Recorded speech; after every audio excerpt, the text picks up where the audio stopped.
Hello my dear students, welcome to Dwivedi classes Prayagraj. मैं हूं सुशील द्विवेदी और आशा करता हूं आप स्वस्थ होंगे। आशा करिए मैं भी स्वस्थ होऊंगा। ठीक है, तो बच्चों शुरू करेंगे क्वेश्चन नंबर 5 से क्वेश्चन नंबर 4 तक। पिछले वीडियो में हमने अच्छे से डिस्कशन कर लिया था, एक एक बातों पे बात किया था और उसी की आगे की बात करने आ जाए हैं। तो भाई अगर आज की बात भी अच्छे से समझनी है, क्लियर करनी है, तो उसके लिए ज़रूरी है कि वीडियो को शुरू से लेकर लास्ट तक देखा जाए।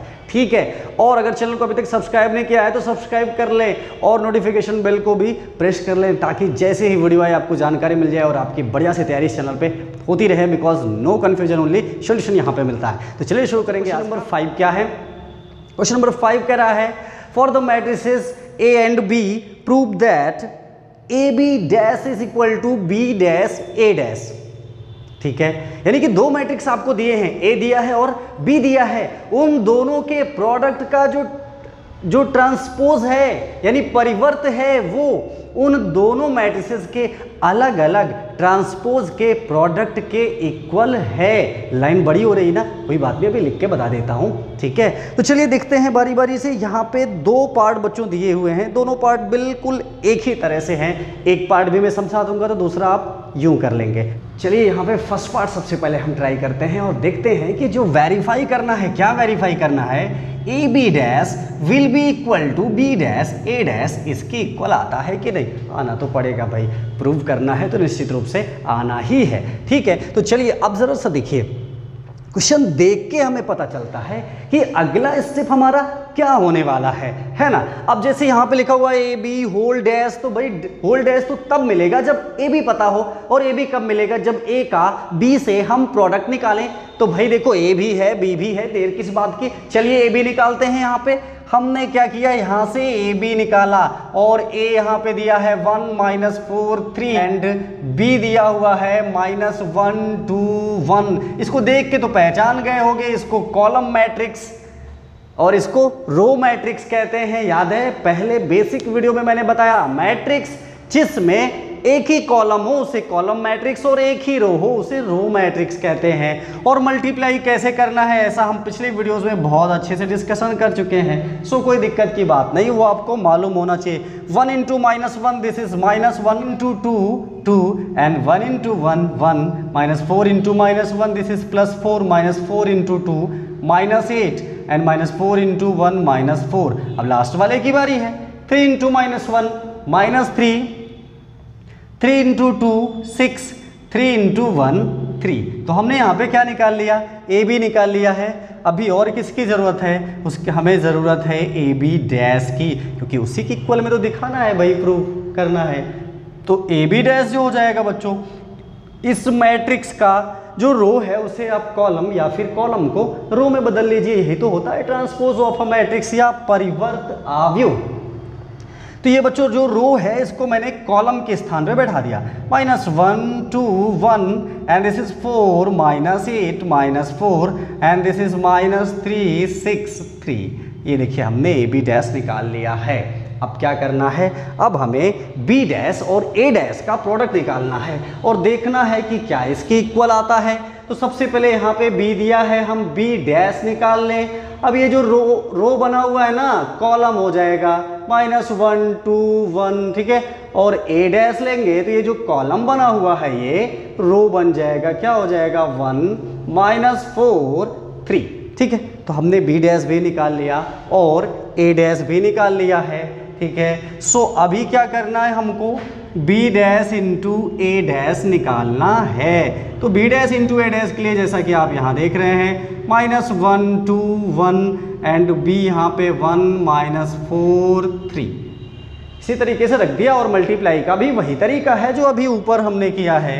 अब ये हो जाएगा बच्चों -1 × 1 हाउ मच, -1 -1 × -4 +4 -1 × 3 -3 2 × 1 2 एंड 2 × -4 -8 2 × 3 6। बिल्कुल उसी तरीके 1 × 1 1 एंड 1 × -4 -4 एंड 1 × 3 3। अब जरा सा गौर करो यहाँ पे भाई, जो बी डैश ए डैश है बिल्कुल ए बी होल डैश के इक्वल आ गया। अगर आ गया ऐसा तो आगे लिख दो hence verified, since A B dash is equal to B dash A dash, so verified. ठीक है ना। इक्वल पार्ट में भी बिल्कुल वही करना है हमको। यहाँ पे ए दिया है और बी दिया है, सबसे पहले हम ए बी निकाल लें जैसा कि फर्स्ट पार्ट में किया था। तो 0 1 2 एंड यहाँ पे बी है 1 5 7, बिल्कुल उसी तरीके से हम मल्टीप्लाई करेंगे। तो 0 × 1 0, 0 × 5 0, 0 × 7 0, 1 × 1 1, 1 × 5 5 एंड 1 × 7 7, 2 × 1 2, 2 × 5 10 एंड 2 × 7 14। हमने क्या निकाला यहाँ पे?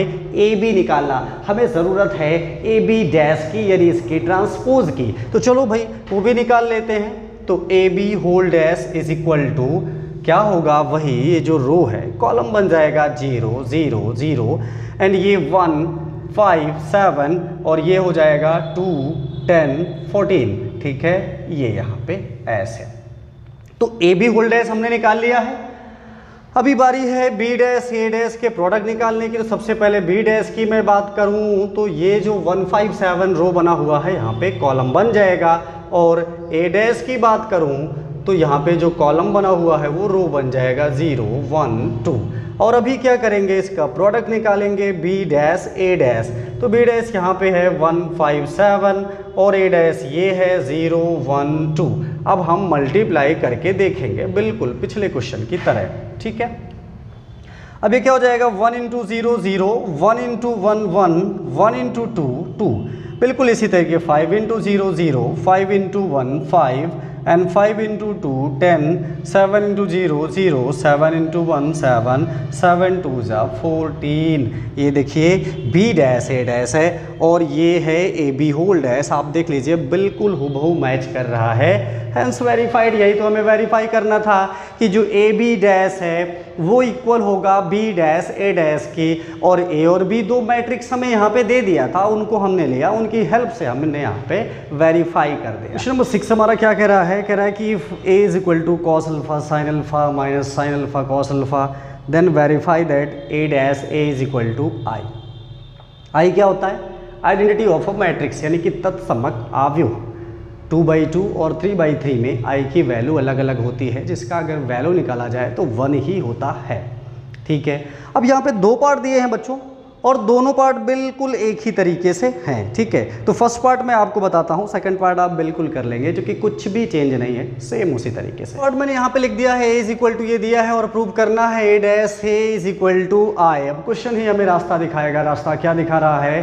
क्वेश्चन कह रहा है पहले ट्रांसपोज निकालो और उसका जो मैट्रिक्स दिया है उससे प्रोडक्ट निकालो, वो आई के इक्वल आना चाहिए। उससे पहले मैं याद दिला दूं आपको, आई क्या होता है? अगर मैट्रिक्स हमारा 2/2 है तो आई इज इक्वल टू होता है 1 0 0 1, और अगर मैट्रिक्स हमारा 3/3 का है तो जो आई होता है वो क्या होता है? 1 0 0 0 1 0 एंड 0 0 1। ठीक है, ये आई की वैल्यू है। अच्छा, तो अब सबसे पहले हम ए डैश निकाल लें। अब आप ज़रा ध्यान से देखो, हम क्या करते हैं ट्रांसपोज में जो रो है उसे कॉलम बना देते हैं। जो कॉस अल्फ़ा साइन अल्फ़ा है ये कुछ ऐसे हो जाएगा, cos alpha sine alpha, and ये हो जाएगा minus sine alpha cos alpha. ठीक है, ए डैश हमने निकाल लिया। अभी किसकी बारी है? अभी बारी है ए डैश ए की, यानी कि इसका ओरिजिनल मैट्रिक्स के साथ प्रोडक्ट हम निकालेंगे।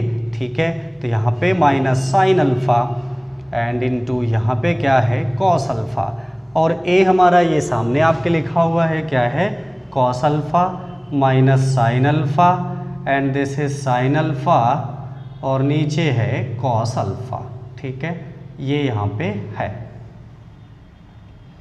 तो अभी क्या करना है? प्रोडक्ट निकालना है। आपको पता है इसका रो लेते हैं और इसके कॉलम के रिस्पेक्ट में मल्टीप्लाई करते हैं, यानी कि जो जिसके करस्पॉन्डिंग एलिमेंट होगा उसी में जोड़ते हुए आगे बढ़ते हैं। तो ये तो बहुत आसान है। सबसे पहले इस कॉस का कॉस में किया तो कॉस स्क्वायर अल्फ़ा हो जाएगा, यहाँ प्लस लगाएंगे, वो और बात है, बाद में माइनस आएगा तो फिर प्लस माइनस माइनस हो जाएगा। ठीक है, और माइनस साइन अल्फ़ा का माइनस साइन में हुआ तो प्लस में ही आएगा साइन स्क्वायर, सो कोई दिक्कत की बात नहीं है। कॉस अल्फ़ा का इस साइन में हुआ तो cos alpha into sine alpha, plus फिर माइनस साइन अल्फ़ा का इंटू कॉस अल्फ़ा में हुआ तो minus sine alpha cos alpha होगा, लेकिन यहाँ पे प्लस लगा है तो प्लस माइनस माइनस ही होता है। ठीक है, तो ये हो जाएगा minus sine alpha cos alpha.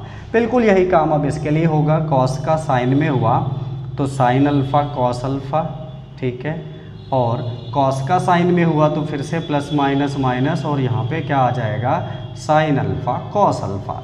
इस साइन का साइन में हुआ तो साइन स्क्वायर अल्फ़ा, और कॉस का कॉस में हुआ तो कॉस स्क्वायर अल्फ़ा। तो मल्टीप्लिकेशन का तो वही रूल है जो हम लोग पिछली क्लासेस में पढ़ चुके हैं। आइए थोड़ा सा इसको सिंप्लीफाई करके देखते हैं और क्या आता है रिजल्ट पर बात करते हैं। भाई यहाँ पे देखिए plus cos alpha sine alpha है और ये माइनस है, सो कैंसिल हो जाएगा। यही बिल्कुल कहानी यहाँ पर हुई है, और इसको तो पहचान गए होगे, ट्रिग्नोमेट्री की आइडेंटिटी होती है cos square theta plus sine square theta is equal to 1। तो यहाँ पे 1 हो जाएगा, यहाँ पे 0, यहाँ भी 0 और ये भी 1 हो जाएगा, जो कि क्या है आई है। मैंने अभी पहचान कराई थी कि आई 2/2 के लिए ये और 3/3 के लिए ये होती है। तो a इज इक्वल टू क्या आ गया आई, हैंस वेरीफाइड, या हिंदी में लिख सकते हैं अतः सत्यापित हो गया। ठीक है, तो चलिए नेक्स्ट क्वेश्चन देखते हैं। क्वेश्चन नंबर 7 कह रहा है शो दैट मैट्रिक्स, यहाँ पे 2 पार्ट है। फर्स्ट पार्ट में ए दिया हुआ है और कह रहा है शो करो कि ये क्या है, सिमेट्रिक मैट्रिक्स है, यानी कि सममित आव्यूह। और सेकंड पार्ट में कह रहा है शो करो ये स्क्यू सिमेट्रिक है, विषम सममित आव्यूह। तो आपको याद हो मैंने आपको पिछले वीडियो में बताया था कि कोई मैट्रिक्स सिमेट्रिक कब होता है, when A dash is equal to A, यानी किसी मैट्रिक्स का अगर मैं ट्रांसपोज निकालूं और वो ओरिजिनल मैट्रिक्स आ जाए तो उसी को क्या कहते हैं, सिमेट्रिक मैट्रिक्स या सममित आव्यूह कहते हैं। और दूसरे केस में क्या था कि अगर A dash is equal to minus से आ जाए तो उसी को हम स्क्यू सिमेट्रिक कहते हैं। तो चलिए देखते हैं, दोनों को बहुत ही आसान है, दोनों पार्ट देखते हैं। फर्स्ट पार्ट में आपको दिखाना है कि ये सिमेट्रिक है, और सिमेट्रिक के लिए याद रखना क्या होता है, A dash is equal to A, यानी कि अगर ए डैश इक्वल ए आ जाए तो हम उसे सिमेट्रिक मैट्रिक्स कह देंगे। बहुत ही आसान है। तो चलो इसका सबसे पहले हम ट्रांसपोज निकालते हैं, यानी ए डैश निकालते हैं। तो ये जो रो है ये कॉलम बन जाएगा 1 -1 5, और ये वाला रो भी कॉलम बन जाएगा -1 2 1, और ये जो तीसरा रो है ये भी तीसरा कॉलम बन जाएगा, यानी कि 5 1 3। अब जरा ध्यान से देखो, जो ए था वही तो है ए डैश। देखो ना यहाँ पे 1 -1 5, यहाँ भी 1 -5 -1 2 1 सेम मैच कर रहा है। मतलब ये किसकी इक्वल आ गया, ए की इक्वल आ गया। This implies this is a symmetric matrix. ठीक है, इसलिए ये क्या है, सममित आव्यूह है। ठीक है, बहुत ही आसान है बच्चों। यहाँ पर एक मैट्रिक्स दिया था, उसका ट्रांसपोज मैंने निकाल लिया और देखा कि ओरिजिनल मैट्रिक्स की इक्वल आ गया। तो सिमेट्रिक या सममित आव्यूह के लिए यही तो कंडीशन चाहिए, पूरी कर दिया इसने। चलिए इसी के साथ में हम सेकंड पार्ट देख लेते हैं। यहाँ पे हमें स्क्यू सिमेट्रिक दिखाना है, और स्क्यू सिमेट्री की कंडीशन होती है A dash is equal to -a। देखते हैं इसे ये फॉलो करता है या नहीं। तो सबसे पहले तो हमने ए डैश निकाला, बिल्कुल उसी तरीके से जैसा कि फर्स्ट पार्ट में किया था। ये जो रो है इसे कॉलम में बदल दिया, 0 1 -1। ये जो सेकंड रो है इसे भी सेकंड कॉलम बना दिया, थर्ड रो को थर्ड कॉलम बना दिया। ठीक है, अभी हमने क्या किया, इससे माइनस कॉमन ले लिया। आप कहेंगे यहाँ तो नहीं लिया था, तो वहाँ पे हमें सिमेट्रिक दिखाना था, वहाँ पे तो माइनस आता भी नहीं है।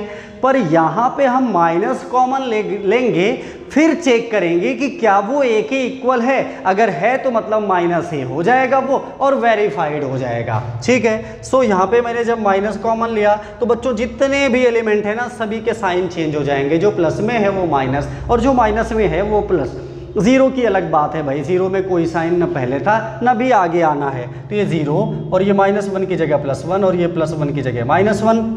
यहाँ पे ये 1 था -1, 0 वैसे ही रहेगा, -1 की जगह +1, -1 +1, this is -1 and this is 0। अब जरा गौर से देखो, ये दोनों एक ही हैं क्या, बिल्कुल एक ही हैं, कुछ भी बदला नहीं है। मतलब इसकी जगह मैं a लिख सकता हूँ, ए डैश इज इक्वल टू क्या आ गया है, -a आ गया है, हैंस वेरीफाइड। ठीक है ना। क्वेश्चन नंबर 8 है बच्चों हमारा, क्या कह रहा है, for the matrix A 1 6 5 7 verify that a + a dash is a symmetric matrix and a - a dash is a skew symmetric matrix. ठीक है, तो बहुत आसान है बच्चों। सबसे पहले आप ये समझिए, यहाँ भी हमें सिमेट्रिक और स्क्यू सिमेट्रिक ही दिखाना है। सिमेट्रिक की क्या कंडीशन है वो भी मैंने अभी पिछले क्वेश्चन में बात किया, और स्क्यू सिमेट्रिक की क्या है उस पर भी हमने बात किया। ठीक है, पर यहाँ पे एक चीज़ गौर करो, वहाँ पे सिंगल मैट्रिक्स को ही हमें दिखाना था, यहाँ पर a प्लस ए डैश को और a माइनस ए डैश को। तो चलिए देखते हैं किस तरह से इसे करना है। तो सुनिए हमारा a इज इक्वल टू 1657 ये एक मैट्रिक्स दिया हुआ है और फर्स्ट पार्ट में वेरीफाई करना है कि जो a प्लस ए डैश है ये क्या है, सिमेट्रिक है या सममित आव्यूह है, ठीक है। और सेकंड पार्ट में कह रहा है a माइनस ए डैश है ये स्क्यू सिमेट्रिक है या विषम सममित है, ठीक है। ये है तो क्वेश्चन आपने समझ लिया क्या प्रूफ करना है। अब आइए थोड़ा सा इस पर और डीप में जाता हूँ। तो देखिए जैसे एक मैट्रिक्स था तो आपने क्या किया, उसका ट्रांसपोज निकाला और देखा कि वो ओरिजिनल मैट्रिक्स के इक्वल में आ गया। तो सबसे पहले ये जो a प्लस ए डैश दिया है ना ये निकालो, फिर उसका ट्रांसपोज निकालो, वो इसके इक्वल आ जाएगा तो वेरीफाइड हो जाएगा। चलो सबसे पहले हमने क्या किया, a डैश निकाला। तो ये जो a डैश निकालेंगे तो ये क्या हो जाएगा 1 5 6 7। अब क्या करेंगे, a प्लस ए डैश निकाला यानी दोनों मैट्रिक्स को ऐड कर दिया, a ये है a डैश ये है। ऐड करना या सब्ट्रैक्ट करना बहुत ही आसान होता है, बस करस्पॉन्डिंग एलिमेंट्स को अकॉर्डिंग टू साइन हम जोड़ या घटा देते हैं। जैसे कि 1 प्लस 1 कितना 2 हो गया एंड 5 प्लस 6 कितना 11 हो गया, 6 प्लस 5 कितना 11 हो गया, 7 प्लस 7 कितना 14 हो गया। तो a प्लस ए डैश आपने निकाल लिया। तो इसको अब a प्लस ए डैश मत समझो, इसको एक अब मैट्रिक्स समझो। आप कहोगे तो मैट्रिक्स तो था ही, हाँ था, पर अभी हमें इसको दिखाना है ना कि ये ट्रांसपोज है कि नहीं। तो चलो इसका डैश निकाल के देखते हैं, a प्लस ए डैश का डैश यानी अब इसका ट्रांसपोज निकालेंगे तो क्या आएगा 2 11 11 14। जरा मैच करके देखो, ये तो सेम आ गया है ना। तो यही तो प्रूव करना था, सिमेट्रिक के लिए तो यही काफ़ी होता है ना हमें प्रूव करने के लिए। तो हम क्या करेंगे, यहाँ पे शो कर देंगे जो इसकी कंडीशन है उसी के अकॉर्डिंग। तो यहाँ पे लिख दिया so a plus A dash to dash is equal to a plus A dash, hence it is a symmetric, ठीक है ना। सिमेट्रिक प्रूव करना बिल्कुल आसान है, किसी भी मैट्रिक्स का ट्रांसपोज निकालो वो ओरिजिनल मैट्रिक्स की इक्वल में आ जाता है तो फिर वो सिमेट्रिक हो जाता है। तो देखो जैसे अब क्वेश्चन क्या था हमारा, a प्लस ए डैश हमने निकाला और उसका ट्रांसपोज निकाला, और जो ट्रांसपोज हमने निकाला देखा a प्लस ए डैश का जो ओरिजिनल मैट्रिक्स था बिल्कुल वही मैच कर रहा है, तो ये क्या है, सिमेट्रिक है। बिल्कुल इसी तरीके से हमें स्क्यू सिमेट्रिक भी प्रूव करना है। उसके लिए ज़रूरत पड़ेगी कि हम a माइनस ए डैश निकालें, जैसे वहाँ पे ऐड कर दिया है यहाँ पे सब्ट्रैक्ट कर देंगे। तो 1 minus 1 0 and 5 minus 6 minus 1 and 6 minus 5 plus 1 7 minus 7 0। ये क्या आ गया है, a माइनस ए डैश आ गया है। अभी चलिए इसका भाई ट्रांसपोज निकाल के देखते हैं, ठीक है। तो ये हो जाएगा 0 माइनस 1 एंड 1 0। यहाँ पे मैं फिर से माइनस कॉमन लेना चाहूँगा। आप कहोगे फिर से माइनस कॉमन, क्योंकि इसको सिमेट्रिक में वही तो होता है ना। तो ठीक है, मैंने माइनस कॉमन लिया तो फिर से अंदर के साइन चेंज हो जाएंगे। ध्यान रखना 0 में कोई साइन नहीं लगाना है, बिकॉज ना तो 0 पॉजिटिव में आता है ना ही नेगेटिव में आता है। 0 माइनस 1 प्लस 1 0, ठीक है। अब ज़रा ध्यान से देखो, ये इसके ही जैसा सेम आ गया है, इसलिए प्रूव्ड हो गया।